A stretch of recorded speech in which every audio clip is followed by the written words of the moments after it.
Please work hard towards your dreams. अपने आप को एक पैसिव मोड में ना सोचे, अपनी ड्रीम, अपना जॉब, अपना पैशन, अपना बेस्ट देने की कोशिश करें हमेशा। बट जब सोचा कि अब मुझे क्या करना है, मैं क्या करना चाहती हूँ, बहुत चीजें हैं दुनिया में, बहुत अपॉर्चुनिटीज हैं, तो मुझे लगा that this opportunity to serve my country, to serve my community comes first. And civil services से बेहतर कोई प्लेटफॉर्म नहीं है। एक दिलचस्प क्वेश्चन यही था कि सिंस आप स्पोर्ट्स पर्सन हैं तो आप स्पोर्ट्स की नॉलेज कैसे यूज करेंगे एडमिनिस्ट्रेशन में। तो मुझे सवाल बहुत अच्छा लगा। Social media is very important to stay connected with your friends. I don't want to lose out on my social circle and in today's day people connect on social media, so I stayed connected, but yes I did limit my use. मेरे साथ screen पर आपको जो लड़की दिख रही है उनका नाम निशिता किशोर है। आज उनकी नाम की उपलब्धियों में एक चीज और जुड़ गई है कि वो यूपीएससी 2023 की टॉपर है। मुझे पता है, मतलब अच्छा तो फील हो ही रहा होगा, लेकिन सुबह से इतना मीडिया अटेंशन, इतने सारे इंटरव्यू, कैसा फील कर रही है?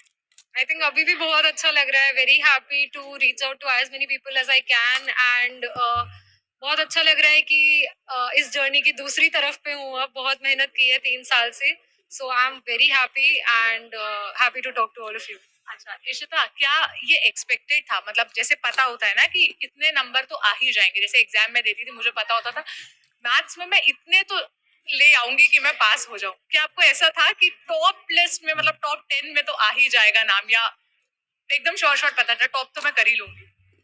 आई थिंक ये ऐसा एग्जाम है जब आप दे के आते हो, रिजल्ट इतने दिन बाद आता है कि आप कह नहीं सकते हो कि एग्जाम गया कैसा था। तो हम अपनी तरफ से बेस्ट करके आते हैं। हम उतना ही बोलते हैं कि हाँ, अपने साइड से जो जो सोचा था वो करके आ गए, कि अच्छे से पेपर पूरा करके आ जाए। तो वो तो था।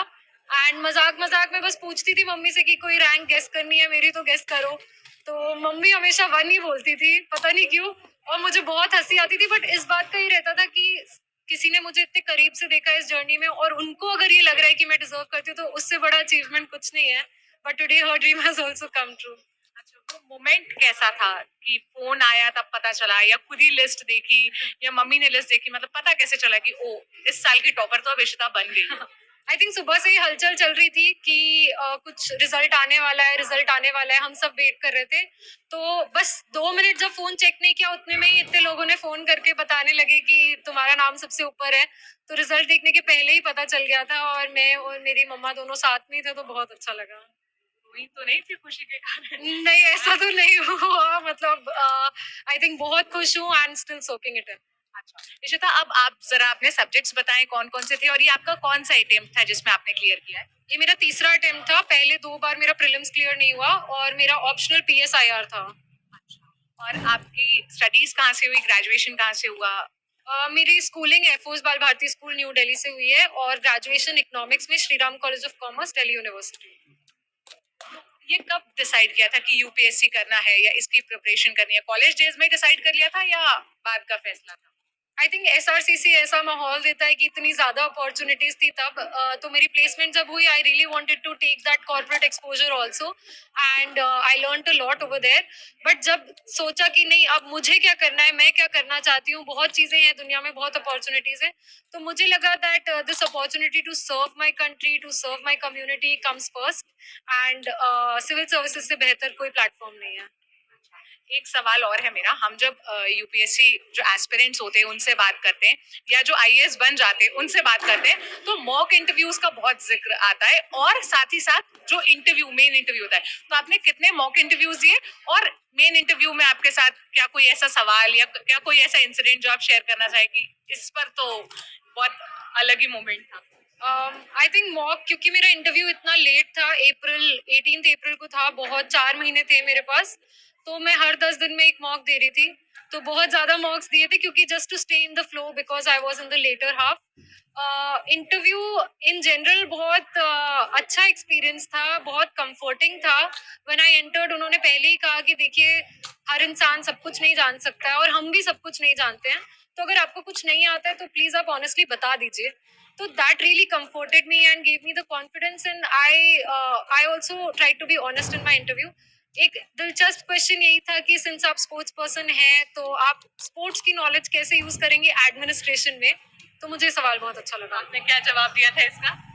आई थिंक स्पोर्ट्स से हम सीखते हैं कि टीम वर्क क्या होता है and a civil servant also works in a team, does not work in isolation. वो बहुत लोगों के साथ काम कर रहे होते हैं। और दूसरी ये चीज कि स्पोर्ट्स से हम सेटबैक्स झेलना सीख जाते हैं, कोई वो डर नहीं लगता कि अगर हार गए तो। आई थिंक इसीलिए 2 अटेम्प्ट के बाद भी मुझे उतना डर नहीं लगा कि ठीक है हार जीत चलते रहती है, अगर आपको है ट्रस्ट तो आप कर लो। अच्छा, हमने कई वायरल वीडियोस में ये देखा है कि ऐसा पूछा जाता है अंडा पहले आई या मुर्गी। क्या ऐसा कोई सवाल बियर्ड साहब से पूछा गया? नहीं, मेरे साथ तो ऐसा कुछ नहीं हुआ। It was a very good conversation about things we see around us. हमारे आसपास जो चीजें चल रही हैं, पंचायत हो या फिर क्लाइमेट चेंज हो या रिसर्च कल्चर हो या इंडिया चाइना रिलेशंस के बारे में काफी चर्चा हुई। तो very things that we see around us every day, so उन्हीं पे बातें हुई। कुछ ऐसा अजीब सा नहीं था कि अच्छा, आज आप इस पोजीशन पर हैं, आप जब टॉपर बन चुके हैं तो आपके कई ऐसे दोस्त भी होंगे जिनका नहीं क्लियर हुआ होगा या जैसा उनको एक्सपेक्टेड था वैसा रिजल्ट नहीं आया होगा। ऐसे बहुत से बच्चे भी होंगे जिनको सेटबैक लगा होगा या वो सक्सेसफुल नहीं हो पाएंगे। आपके पास एक्सपीरियंस है, 2 बार आप प्रीलिम्स नहीं क्लियर कर पाई थी, तो आप उनको क्या मैसेज देना चाहेंगी? आई थिंक ये जर्नी ऐसी है कि मुझसे ज्यादा एक्सपीरियंस भी है लोगों के पास।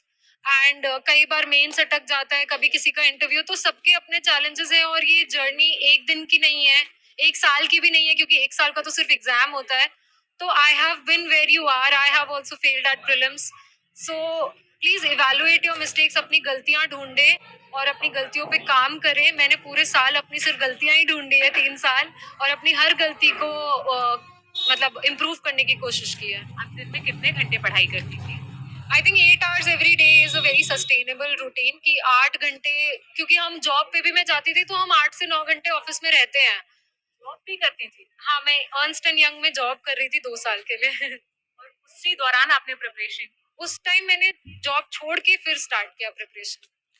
वाओ! कैसे वो डिसीजन लिया, मतलब क्योंकि जब आप इंडिपेंडेंट हो जाते हो, आपके पास पैसे आने लगते हैं अपने हाथ में, आप अपने हिसाब से खर्च करते हो, तो वो कैसे डिसाइड किया कि कोई बात नहीं, ठीक है, इतने टाइम मैं जॉब छोड़ के मम्मी पर डिपेंडेंट होकर आई पढ़ाई थिंक डर तो बहुत लगता है that I became financially, I was no longer financially independent. But ये भी पता था कि लॉन्ग टर्म के बारे में सोचना है।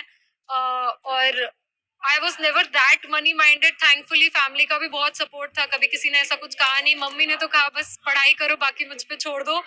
तो that kind of unconditional emotional and financial support from my brother, from my mom. Thankfully my brother was also earning. तो बहुत टेंशन होती थी, तो वो मुझे कह देता था कि ठीक है भाई, कोई बात नहीं, जॉब करनी है तो तुम दोबारा भी कर सकती हो। तो पढ़ाई लिखाई के बारे में तो बहुत बात हुई।